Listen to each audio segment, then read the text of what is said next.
you a fan of Lady Gaga, well, I'm sorry to disappoint you, but her newest album, Artpop, isn't the album that you want it to be. It's the album that she wants it to be. So I'll get into that a little bit later. If you are familiar with Lady Gaga's discography, it's The Fame Monster, and then she put out Born This Way. The Fame Monster is basically a reissue of The Fame with a few extra songs on there. Born This Way was the first album that I bought from her, and I'm gonna tell you, it was in my CD player in my car for about 3 or 4 months because I fell in love with the album. Every song on there was just magnificent, and it was just a fantastic listen. So I was pretty excited when she announced Artpop would be her third album, official third album.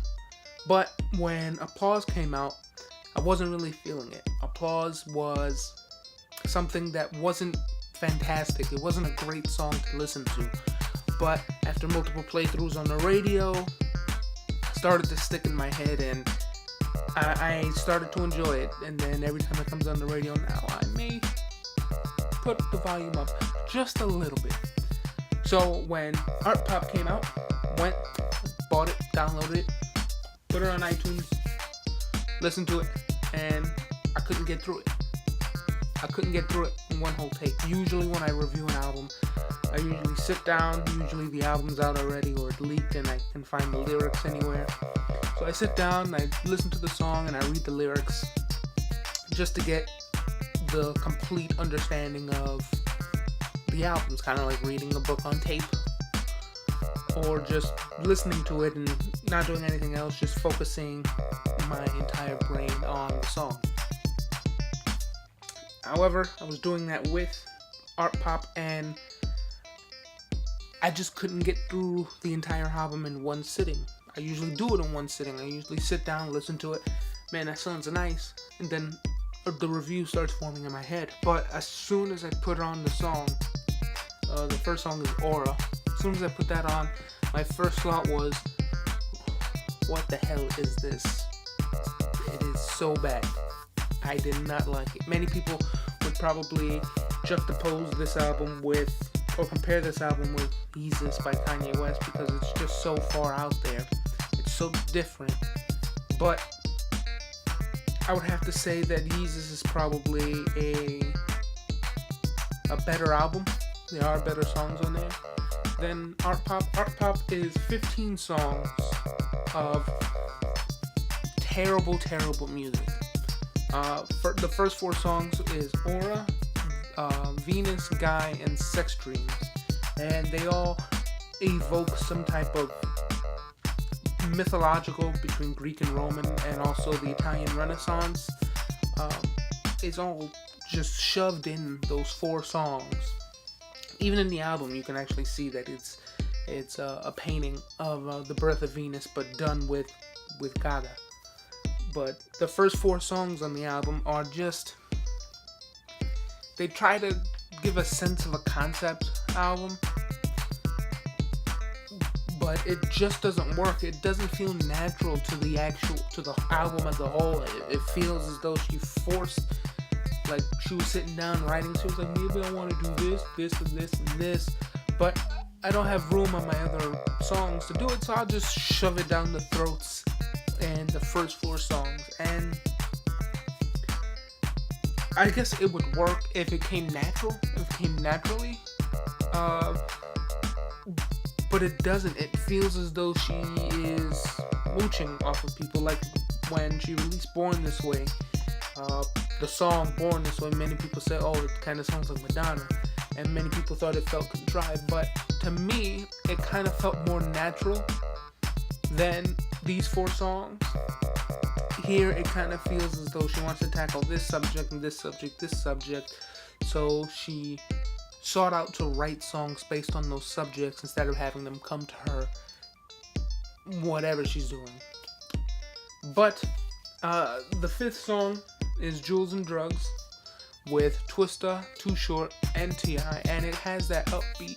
I have to turn the radio really, really high when I listen to it in my car, And that song works. It works on a level because I guess I am a fan of hip hop, and just melding both hip hop and Gaga together just works.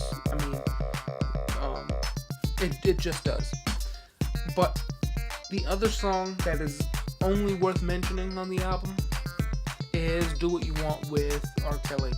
I feel as though that mix of the weirdness of Gaga mixed with the soulful powerness / weirdness of R. Kelly just works.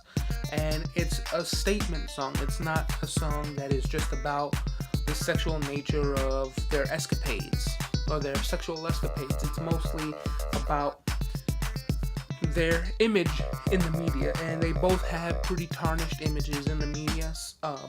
Kelly more so than Gaga, but it's kind of like, you can say exactly what you want about me. You can say anything about me. You can say that I do this, that I do that I was born a certain way, but you can't really take my mouth, my tongue, or my brain. You can't take my thoughts away from me in a way.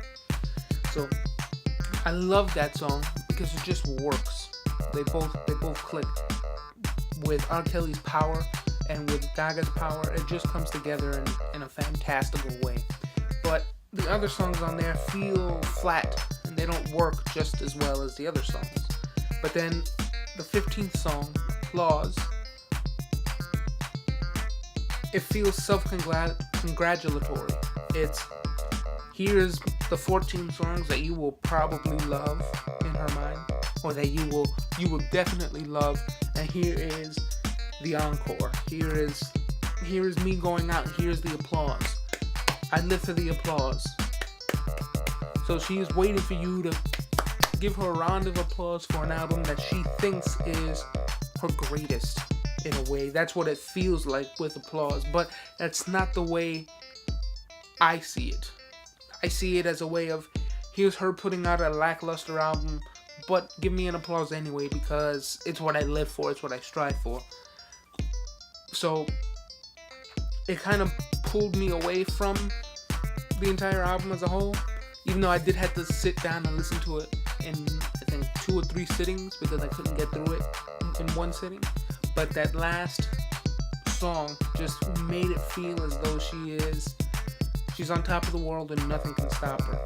But that's absolutely not true. What makes this different from Born This Way is the fact that Born This Way felt natural. Everything in there was based on her feelings at that time. And Artpop is more of a concept album with a bunch of metaphors that don't need to be there, and a bunch of themes that she clearly is trying to evoke. So that is the main difference. If you are a fan of Gaga, you probably will love this album. If you are a pop fan, then you probably may find 1 or 2 songs on the album that are pretty good, that you will probably want to download and listen to on their own. But if you're not a fan of Gaga, if you weren't a fan of her other work, then you will definitely not be a fan of this work. So if I had to give it a rating out of 1 to 5, I guess I would give it a 2. Mainly because those 2 songs, Jewels and Drugs and Do What You Want, are probably the only 2 songs worth mentioning on the album. And those are the only songs that you could probably should download. There are other songs in there that you guys probably would like. Aura, I don't like the way it's put together, but most people will probably like that. Most people will probably like Manicure. I really didn't like it that much. Just don't like the way it was arranged. So that's my review of Lady Gaga's Artpop. Tell me what you think about the album. If you thought about it the same way I did, leave your answer in the comment section below. If you didn't, still tell me what your thought was. Tweet us your answer at SoSoActive, or on Facebook at SoSoActive. My name is Jonathan Silva, and this is the Musical Chairs Review.